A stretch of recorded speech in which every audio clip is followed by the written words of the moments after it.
My inner child always wanted to be on the big screen. I grew up in Austria and in Germany. I haven't really seen Asian representation in German and Austrian TV. Andrea Guo is an Austrian actor whose talent and dedication have propelled her to success across German and international film and television. She studied at the Film Acting School in Germany, then Ivana Chubbuck Studios in Los Angeles, known for training some of Hollywood's finest actors.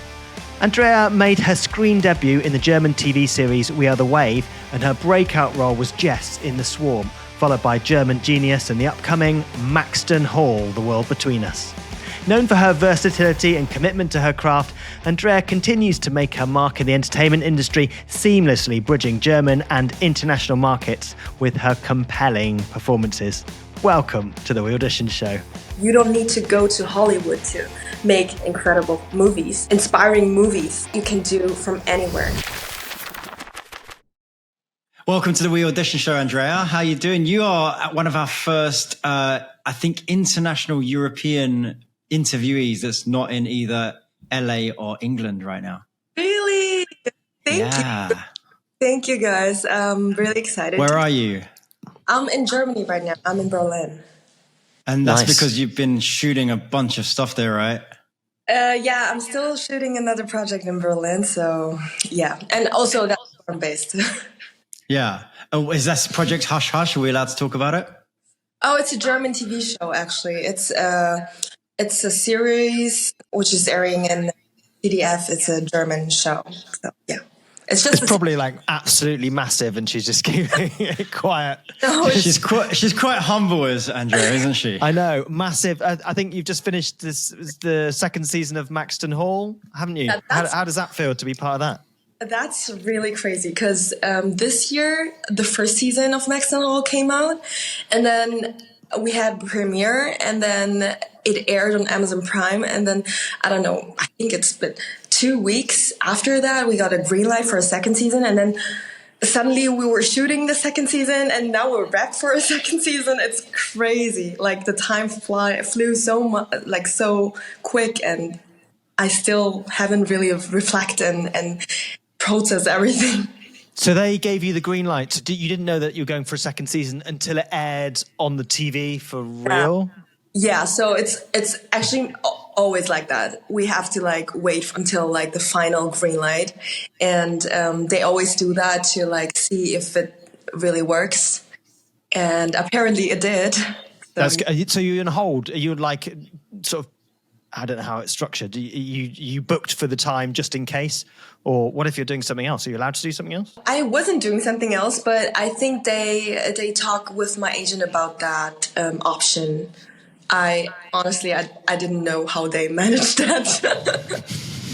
You're someone that's like, as long as I've known you, which is I think about 5 or 6 years, you've never stopped working, it seems. You are back to back on projects, like so much so that you know, sometimes something comes up and you can't do it because you're too busy working. How's that feel?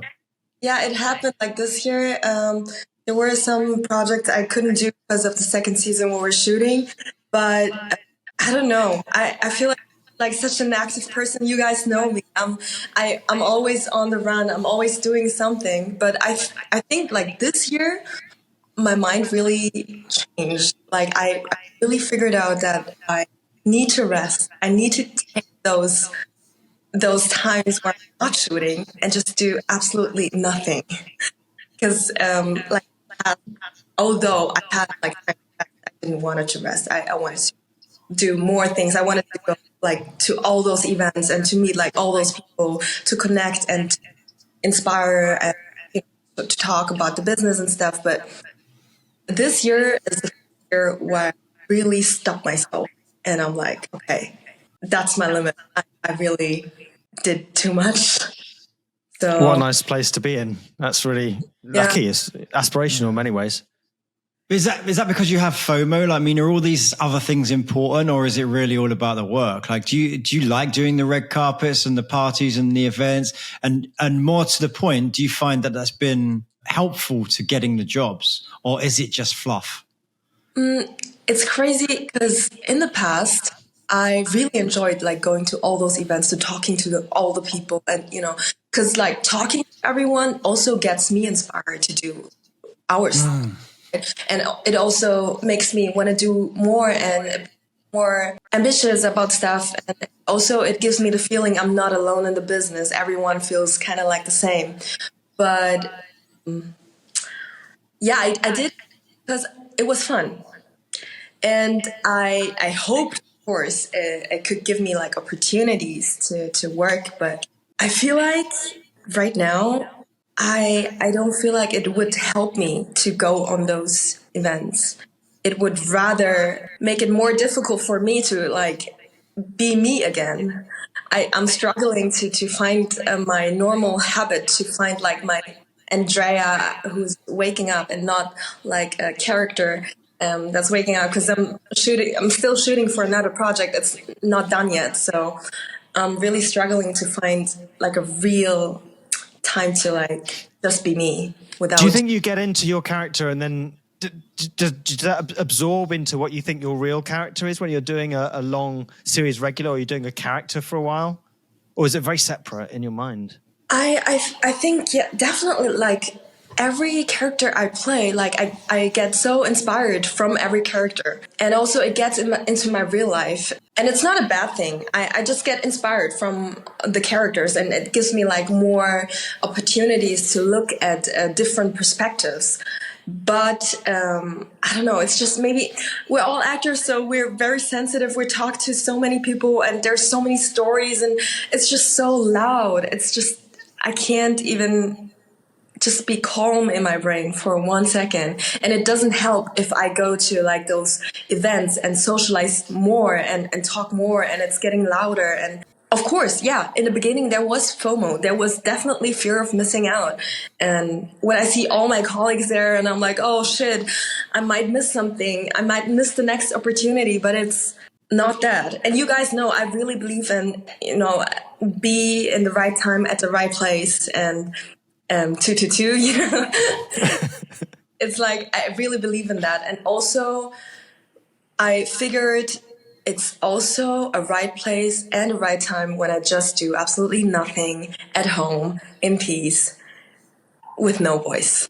If those balls are coming to you, I suppose it's time to catch those balls and not drag out and find where they're coming from. It's different place, I imagine, and good for you for doing that.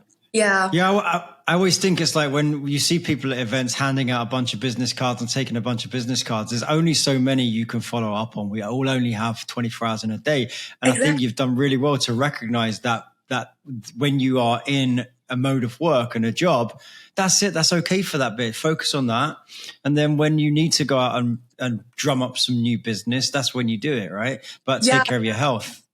Definitely. And also it's not like I'm never going to go out again, and I'm never going to go to those events, because like those events also gives me the opportunity to meet like amazing people from all over the world, like you guys, right? Mm-hmm. So we met at Berlinale, didn't we? At the film festival. Yes, yeah. Berlinale. I know exactly when we met, because it's going to be exactly 20 months ago, because we met in Dubai, didn't we? Darren said, you got to meet this person. And yeah, we met in person in Dubai. I was shooting a movie there, and you happened to be on vacation there. I don't know. Oh, and we were trying to meet up, and it's like, oh, we're in the same place. We're in Dubai. Let's meet up. That's so. And that was 20 months because I had a baby the week before, so I know it's that long ago. Yeah, talking about FOMO, I had the worst FOMO then, because I was like, you're in Dubai, Rich, shooting Gran Turismo. Andrea's like jumping around the world, and I'm like, oh yeah, I guess I'll just look at your. I was hate liking all the Instagram pictures. We met up in this mall, which was so big. It had like, it ran out of shops. It was so big, wasn't it? Massive in Dubai. So there's like ice rink and like an aquarium and like all these basketball courts, because they've run out of, and they've done every single shop in the world in there. So it's so massive, and they can't do anymore. So they have to start. Do you love traveling, Andrea, with work? Do you love traveling with work, or do you like to be closer to home? Yes. Traveling with work is really, really nice. But sometimes I really enjoy just working from home. Where's home now? Is it Austria, or is it Germany, or is it Berlin? It's Berlin.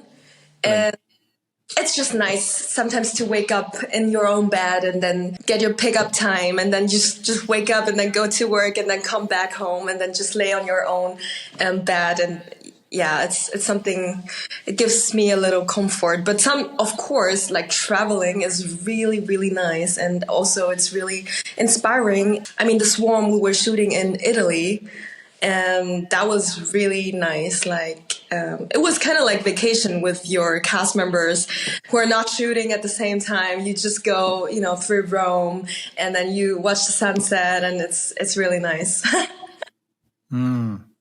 Now, that was the Frank Doelger project, right? Who also did Game of Thrones, yeah?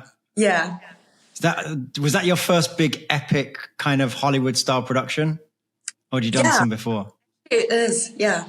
How did that feel when you got that call? It was crazy. It's also actually my first English project. Wow, okay. I've never had a role where I was playing it in English, and that was the first English booked role. And that was also crazy because, I've never played in English. And that was a big step for me, definitely. And it was just crazy. And I felt so grateful to work with those huge people, and they have so much experience in everything, and they picked me, and I just felt really honored to be part of it. And for anyone that hasn't seen the show, are you speaking your own accent in English language, or are you doing a different accent as well? No, I think, actually they never really said this is the accent, but in the table read, I practiced my accent. So it was kind of like American. And after we met in Rome, like cast members came to me and they're like, "You're American, right?" And I'm like, "No, actually I'm German." But yeah, so the part was not that big. So I think you can't really figure my German accent in it. So. How do you prepare for something like that?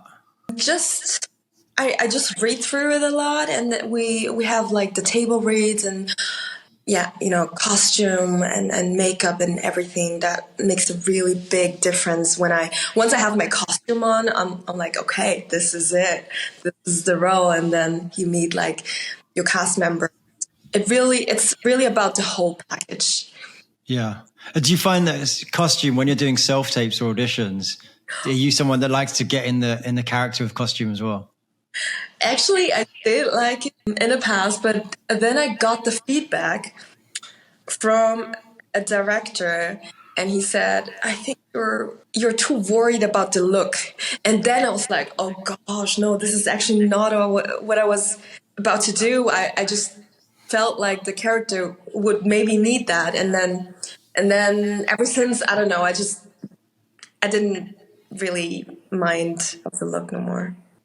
I got a question just a little bit about the accent thing. Just picking up on what you said about, not accent, sorry, language.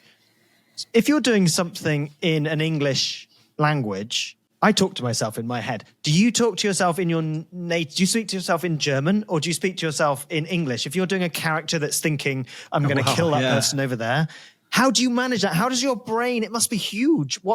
How do you navigate that?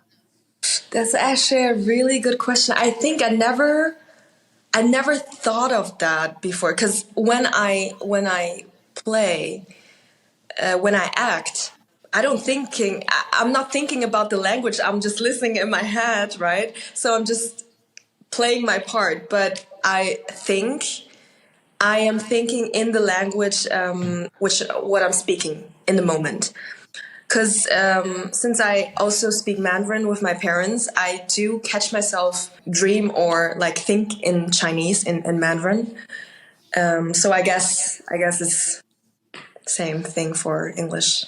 Have you ever worked on any Chinese projects speaking Mandarin? No, actually, it's just a self-made showreel, and there are just that I didn't know you spoke Mandarin. I don't know why. We've never mentioned that. We've never said that. Yeah, I don't know. I just presumed you speak German at home. I don't know why. Because I always introduce myself that I'm an Austrian actress and living in Germany, probably that way. But I do. So actually, Chinese Mandarin is my first language. And then in kindergarten, I learned German. Wow. What a skill, what a brain.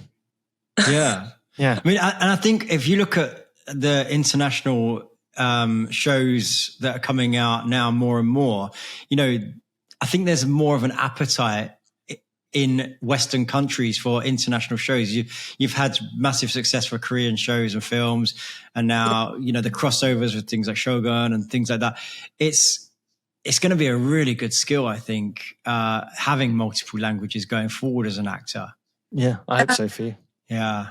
It makes me remember this thing I actually saw talking about AI. There was this incredible technology I saw called Flawless, which actually, you know, when you dub, when your shows get released in different countries, they are dubbed usually in a local language, but the mouth doesn't match up.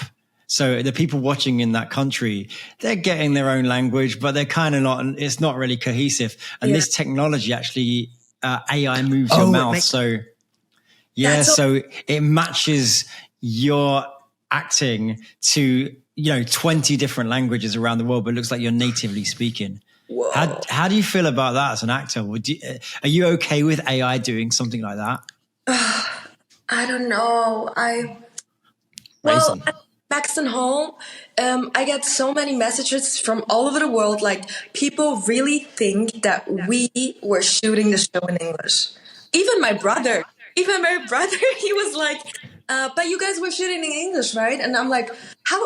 No, you know my voice.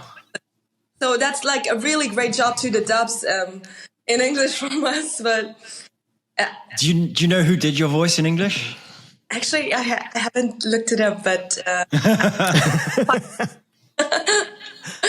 I had a movie that was done in lots of different languages long time ago, long time ago, and it was done in Thailand, and I got loads of fan mail back in the day from Thailand. Wow. And I was like, this is strange, you know, this like coming of age story I did in Thai. I've got a copy somewhere in Thai. And you're speaking in Thai in it? I am, yeah. All of us. That's brilliant. The whole thing was revoiced, yeah. Because the director lived there, so he clearly got a deal there, and it went in cinemas, I think. Oh, amazing. We never know what's going to happen with our projects, do we? That's the thing. Yeah. Yeah, that's really true. With Maxton Hall, I could never believe that it's like this huge. For real. It's amazing how much love we get from like all the fans, because since the book is already like this successful and the fan base was already there, but still, you never know how like things turns out, because there's so many series. Like nowadays, they're producing that it's just so much. Like, how do you know that people really want to see that, especially like this thing?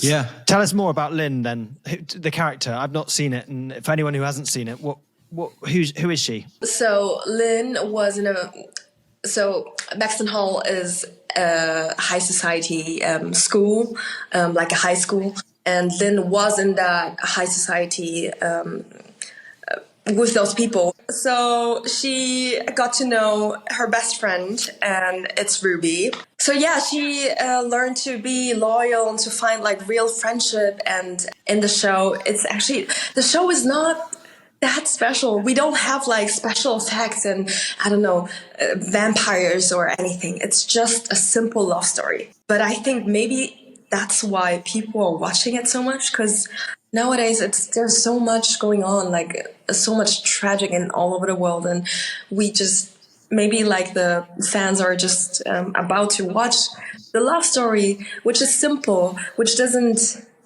make something up in your brain. You just know, okay, it's just a simple love story. It's nice. It's comfortable. I thought that with Normal People, actually. It was really basic and its execution was flawless, and it really pulled me in, and massive audiences around the world with Paul Mescal. And yeah, it was brilliant. Yeah. Well, Past Lives is another one that comes to mind of that. It was a beautiful film. And it's, you know, three people in a love situation. That's it. It was a remarkable script, remarkable performances, but it was really what it was. It's about two people falling in love, right? Yeah. I personally, these days, I get overwhelmed a lot with the big kind of flashy, you know, the Marvel and this very cinematic things going off everywhere. It's too much sometimes. You want to bring stuff down. So I think those are going to go to AI, actually. And the sort of projects that actors are going to want to do and be able to do in person are going to be these real people projects where you can take that human spirit and very difficult for AI to do that, isn't it? That spark of love or attraction or that little eyebrow that a computer could do it, like physically, but there's other stuff going on in the human condition that we celebrate in film, which is what kind of film festival films do really well. Yeah, I think we'll look more towards authenticity because, you know, like you say, AI can easily make a spaceship go across the screen and then blow up, but can it? At some point, it will do the nuance of human performance, I'm sure, but then there'll be a thirst, I think, for like real connection, right?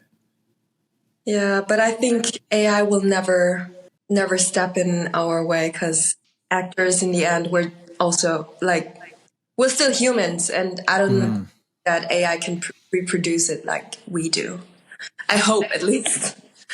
Theatre still exists. Horse racing still exists. People still ride horses and they drive cars. That's the old, you know. Yeah.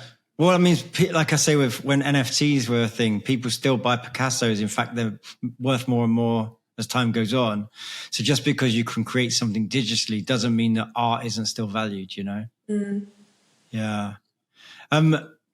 Andrea, thinking back to a couple of years ago, so when with the premiere of The Swarm, you got to walk that big red carpet in Berlin. I know because you kindly co-hosted the We Audition party right before it.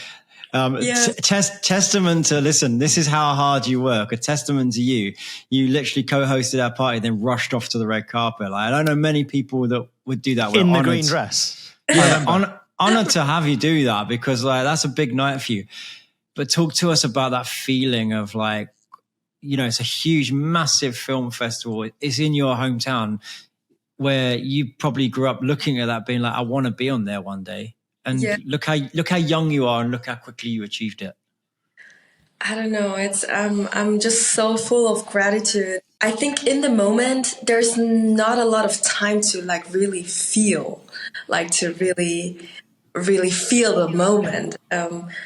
If looking back on it, I wish I had a little more time to like just breathe and just to be like really in the moment because you're rushing so much. Rush, as you said, from the guilty. We made you rush. No, it's a good thing. And then next to the premiere, and then you see all the people. You work with those people, and then you try to like get in touch again, update each other, and then you're on the red carpet. You make the pictures and you sign like cards. That's like also crazy for me because I haven't experienced that so much. And yeah, it's really nice. But looking back on it, I wish I really had more time to like breathe and exactly those moments because I was dreaming about those moments, right? So I wish I just would have taken it more like, or maybe I would just like give myself like a hug or something and just, What do you do to wind down? I mean, you said you're getting better at finding the balance in your life. What some things that you find enjoyable to relax? Sleep first of all. That's important. Underrated. Very underrated. Lots of sleep, and then once I feel like I had enough sleep, like I covered all the sleep I haven't slept, like all the sleep I needed to. I covered all that. I wake up and then I love to like martial arts. I've been to like a couple classes the last few days, taekwondo and kickboxing and stuff. That really, I don't know, just that's like Andrea habit. That's what I do, and try to wake up early, eat healthy, and just to get back into routine. And Are you good at delegating tasks to other people? Because one of the things I noticed that I was really like both proud of you and inspired by you is when we were organizing this podcast chat with you, your team were getting back to us with all your times and dates. And I was like, oh, how lovely that you're at a stage where there's someone else handling all that business for you. They put it in the diary in the wrong time though, because it was 10 a.m. Berlin time. That wait. We're not going to throw shade here. Come on, not throw shade. No, I'm joking. I'm joking. But no, it's sort of, it's an inspiring level to see as an actor, because I think every actor out there, we start out in a place where we're doing everything ourselves, and then we get an agent and a manager, and still that agent and the manager's not doing loads for us and they're not handling our stuff. What was the moment when your team starts handling all these little bits of admin and starts really advocating on your behalf? Has it always been like that for you? Definitely not. Like I started off with doing everything by myself. Like I think like lots of actors do, right? So in the beginning, I was even shooting like shorts with my with my phone and like everything by myself. But after time, like finding my agent, she would help me a lot. And then also like this year, I think this year is really like the most, like the year that changed the most is where I got my manager, and she just really tries to organize everything and to really just give me like my time slots and stuff. Cause she knows that I also have like personal stuff that's been going on through my head, and I really need to like figure that out. And she covers my business and everything, and that's really, really nice. I'm really grateful for my team and for my agent and for like my friends as well. You know, my friends, they're such a big, like, how do you call this? Big stone in my life. They make me humble. They make me feel like myself again. And so yeah, the people around me are very, very important. And I think for everyone, it's really important to have the people at a young age to not get lost. You talked about them before when we've met up, and then that stability, that's a wonderful thing, because some people don't have that. How do they feel about your success? Has anyone changed? I was going to ask the same question, Rich. Yeah. Because it's weird, right? You're in a different place, maybe to them, I don't know. But how's that dynamic feel? It is a little weird sometimes, but I think in the end of the day, like the real friends, the real people, they know that I'm going through a lot right now, and they just give me space. And once I'm back, they're like, hey, I'm still welcoming you.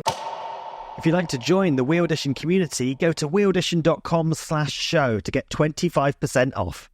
Now back to the show. Yeah, I feel one of the most important things as actors or anyone in the entertainment business is to have an understanding amongst your friends and amongst people that you meet that life is going to get hectic, and we might see each other or not see each other. And the friends that I certainly have kept, the ones that we just pick up where we left off. We understand if somebody's busy, and of course everyone's busy, right? So I don't think we negate what other people's lives are like.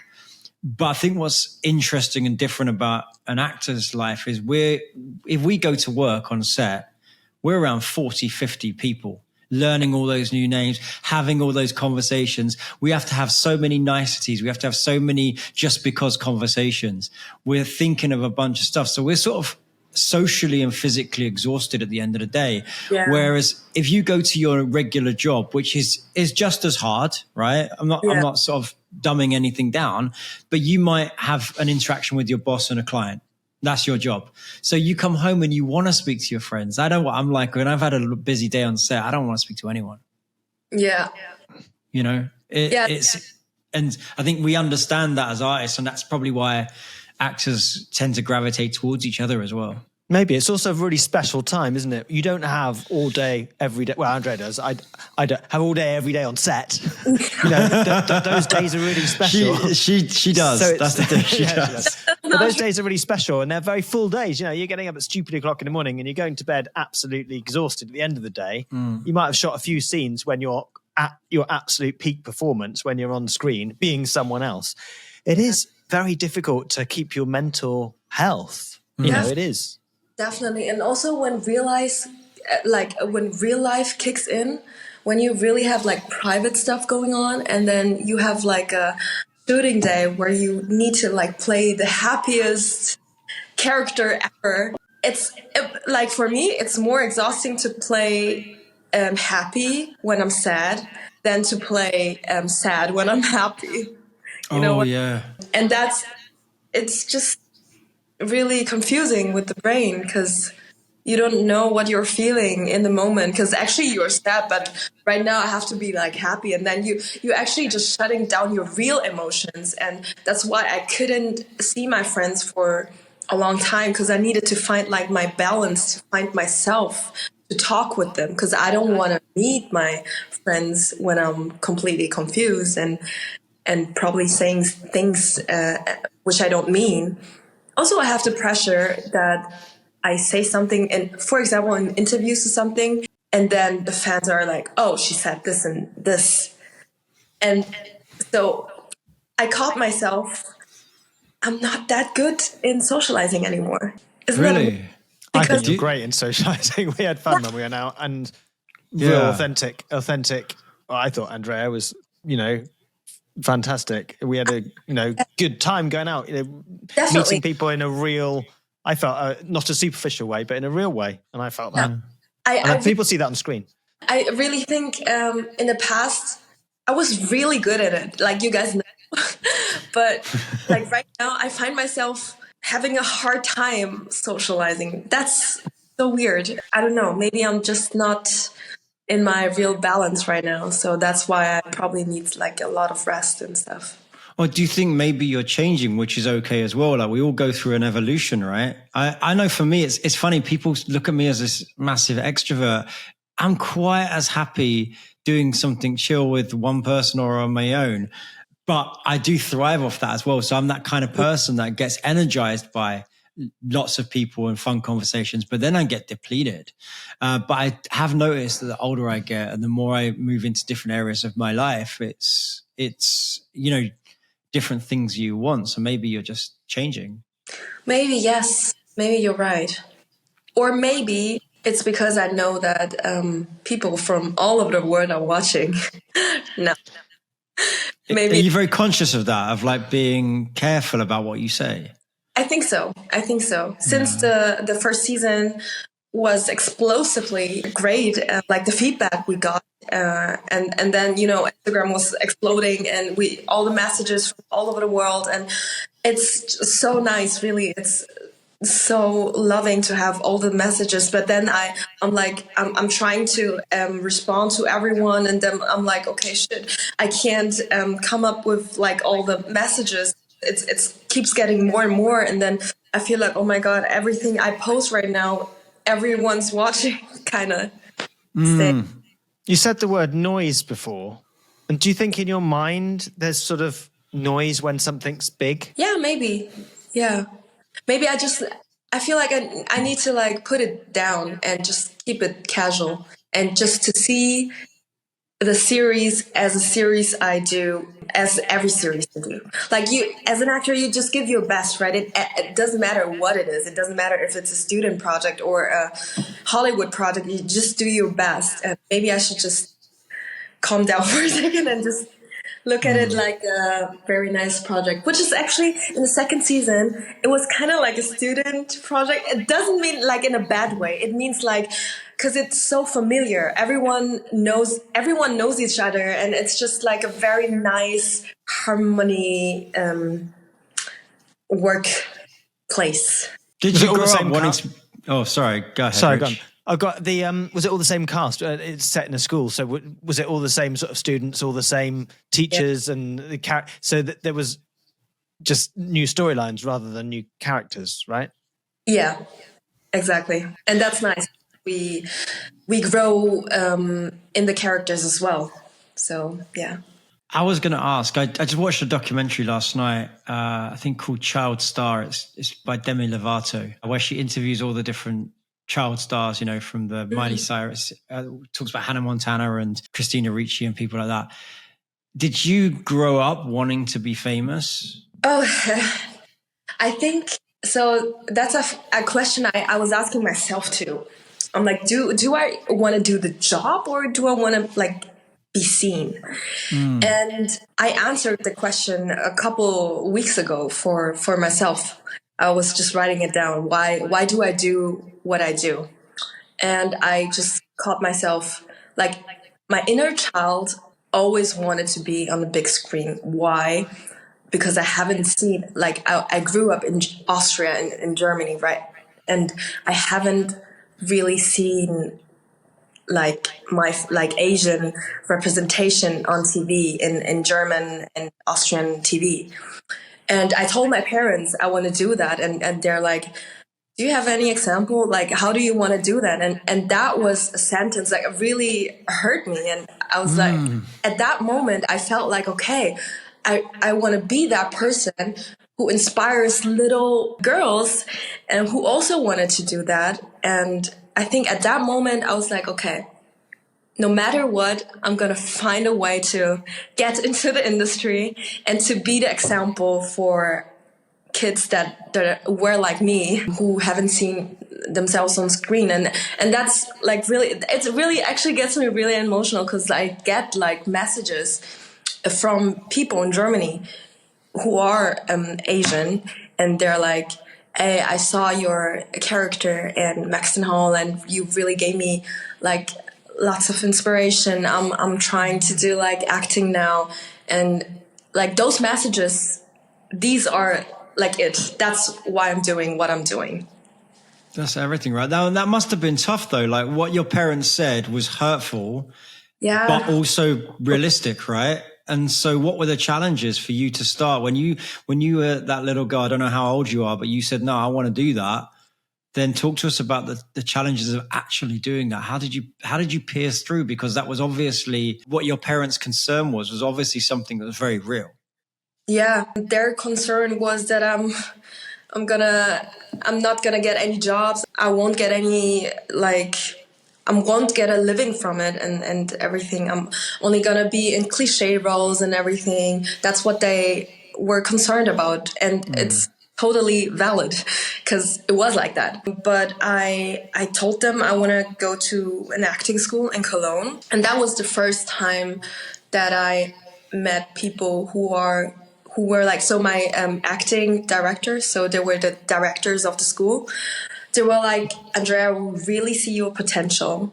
And I think that was the first time I was like, oh, they see me. They see my potential.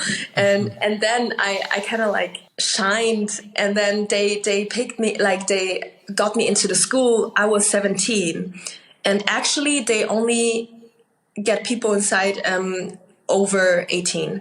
So I was the youngest in that school. And yeah, and ever since they really supported me and told me it's not going to be easy. And it wasn't easy. Like I had like some offers that were really cliche, which I turned down because it's not what I wanted to represent for like the kids, for like the little girls. And it was not easy because I had like 4 jobs at the same time, right? Next to like acting school. You mean like regular jobs, yeah? Regular jobs, like yeah. I was a waitress. So I did lots of waitress jobs. And yeah, and then I think 2019, I graduated from acting school. And that was the first role offer. So yeah, I auditioned for it, and then on my day of graduation from acting school, my parents were there, and then I got the script from the series, and I think that was the most incredible moment in my life, because I just graduated. My parents are here. Even though they said you're not gonna, it's not gonna be easy. And then I got my first role in a series for Sky Television, and so it's one of the main roles. Yeah, I don't know. Ever since I was just doing my best. I think be respectful with everyone, do my job, and yeah, manifesting it kind of. No, you certainly put the work in. I mean, that was clear from as long as we've known you. Talk to us about manifesting it. Do you believe in that, and how do you do that? Or I make vision boards every year. Talk us through that. I make vision boards every year, and I'm just asking myself, like in the beginning of the year, I'm asking myself, where do I want to stand in 1 year? What do I want to achieve, and what do I need to be happy? If it's only like, I don't know, if it's maybe just, taking care of my friends or going on vacation, or I don't know, like everything is so important. And also like training, and if it's acting, or if it's like martial arts skills, or I don't know, new language. I just want to learn and just, create and work. And so you make these vision boards in a visual sense. You like cut pictures out and put them up. Yeah, right. I have like a big piece of paper, and then I cut, and then in the end I have a big mess of everything. But it's not there for you to understand it. It's for me to like vision it every day, and then I hang it into my room, and then I just wake up, and then I see my vision board, and then I don't know, it kind of worked. Are those things, or are they colors, or are they what are the things? Where do you get them from? Magazines, or what goes on that board? Yeah, magazines. So I sit on my table, I have a big piece of paper, and then I have lots of magazines, and then I just, go through magazines, and then I cut things out. If it's maybe a number, or if it's just a car, but the car stands for my driver's license, not a real car. I see, yeah. And it's just there for me to remember why I'm waking up, why I'm doing everything. And I think it's really beautiful, and it kind of really worked for me. I did it ever since I turned 16. So I had this thing, which is a long time ago when I was probably at school. I cut out, bizarre, I've never done it before, I've never done it since. I cut out this Tommy Hilfiger advert, I think it was. And it was these two race cars, and there was this guy with this girl, and it spoke to me. I'm not sure how. Anyway, I got these 2 pages and I framed them, and that's come to every single house since I was a teenager, and it's been on the wall. And I had that on the wall. Darren, you've probably seen that. It's just inconspicuously on the wall. And I had a moment actually on a movie Gran Turismo that I did, and that it was almost that moment. And I'm going funny now. And I didn't twig until I was in that moment with that car. And I've never talked about it before. I've never talked about it with anyone before.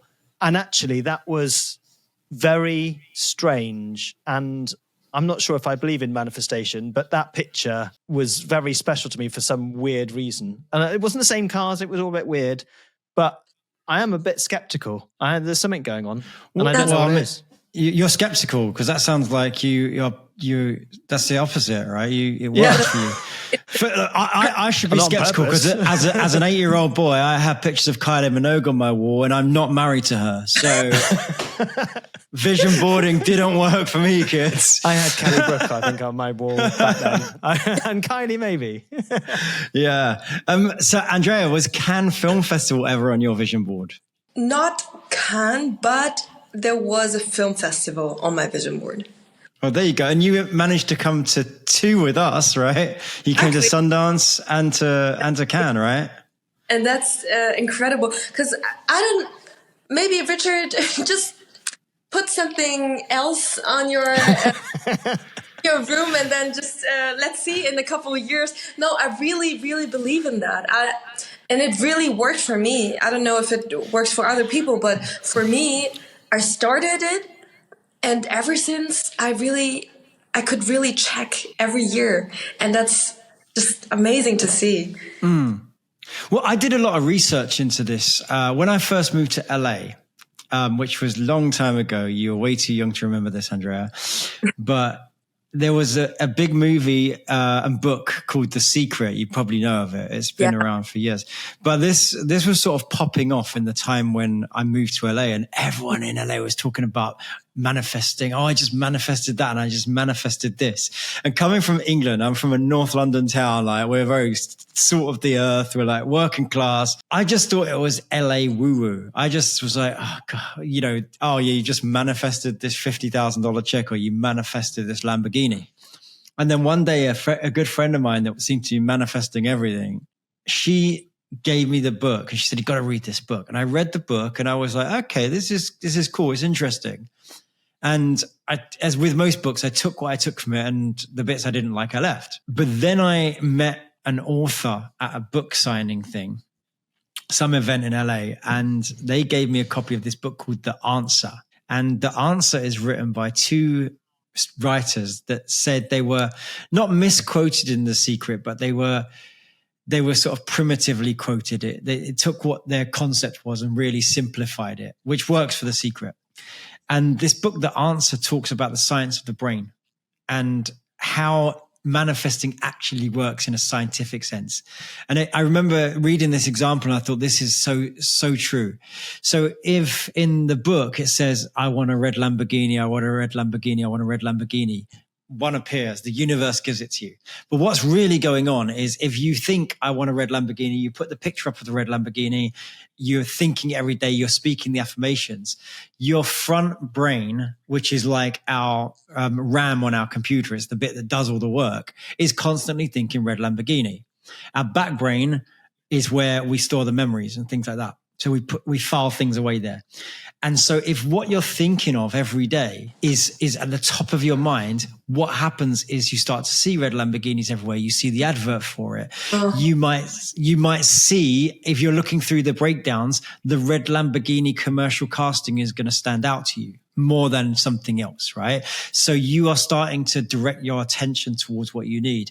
And then the example in the book, which is great for actors, they said, imagine you're at a cocktail party and you've been thinking red Lamborghini, and your friend's an actor and they've been thinking, oh, the industry's so tough, there's no auditions. You two are talking amongst yourselves, but you're kind of hearing the conversation this side and you're kind of hearing the conversation that side. And naturally, you, Andrea, that think in red Lamborghini, you're going to hear the guy that says, hey, I'm going out of town. I need someone to look after my red Lamborghini for a year. Do you know anyone? You're going to be like, I'll do it. Meanwhile, your friend that's moaning that there's no auditions and life is so tough, there's two actors in the corner be like, auditions suck. And they'll be like, yeah, they do, don't they? And they'll go and have that conversation. And you'll gravitate to what's important in your mind, which is why I think when I sit at the coffee shop and I see actors in LA kind of gossiping and complaining about how bad the industry is amongst themselves, I'm like, you're just going to bring more of that to yourself. The subtitle of the secret is the law of attraction, isn't it? And actually that's what our brain are doing, that you're attracting things. So you're consciously saying, I want to attract this. And then your mind, exactly as you say there. Right. Darren, but thinking about what we talked about and noticing all those things. But thinking about the noise, what Andrea was talking about earlier, the noise, you have to filter through the noise, right? So it's less, I'm not saying it's not spiritual at all. I believe it is. And I'm very much into, that kind of idea of the universe and stuff we don't understand. But equally, we can't think of everything all the time. Mm-hmm. We simply can't. And so our brain is choosing what to focus on. And then they're the things that we find. And I really sort of believe in positive outreach, because actually thinking about the reason we're on this podcast now is because, Andrea, when I came to Germany, you reached out to me on, I believe, Instagram or something. We met up in person, right? And that's just a great example of good relationship building in film festivals. You saw that I was coming. And you said, hey, let's meet. And we did. You know? And I'm fortunate now to have seen your career grow in the way it has, because you're inspiring me. Yeah. That's my soapbox over. Sorry. I know that's a rant. I wanted to say something. I think, on my vision board, I had LA and Hollywood for a long time. And then I was there. And I met a bunch of lovely people and stuff. But I came back to Europe for work every time. And I don't know, for some reason, I feel like right now the industry has changed a little bit. You don't need to go to Hollywood to make incredible movies. You can also be in Europe. And that's something that changed in my mind as well as in my vision board. The Hollywood thing doesn't mean I want to be in Hollywood. It means I wanted to make inspiring movies. And that you can do from anywhere. And that could change too, I think. I mean, I love that you're saying that, because I think a lot of people did feel like they needed to come to LA. I certainly did when I came, and I've seen what you're saying. You don't need to be anywhere now with self-taping and virtual auditions, but also just, I think like Rich, there's better production in Europe these days, isn't there? Awesome production in Europe. And actually, we had people doing courses on the platform when we did the courses, and they were saying that massive productions were being shot, cast in America and cast in Europe, but shooting all around Europe. So American actors from Hollywood, from Los Angeles, were coming over to Europe to shoot those projects, but partly because they didn't need a visa, partly because those projects had tax incentives and lower production cost, but massive production value. We've seen a real big uptick in that. And actually in the UK this year, they've announced a 40% UK tax break for people making stuff in the UK. And the idea with that is that productions, say US productions and international productions, can get 40% of their spend in the UK back in cash.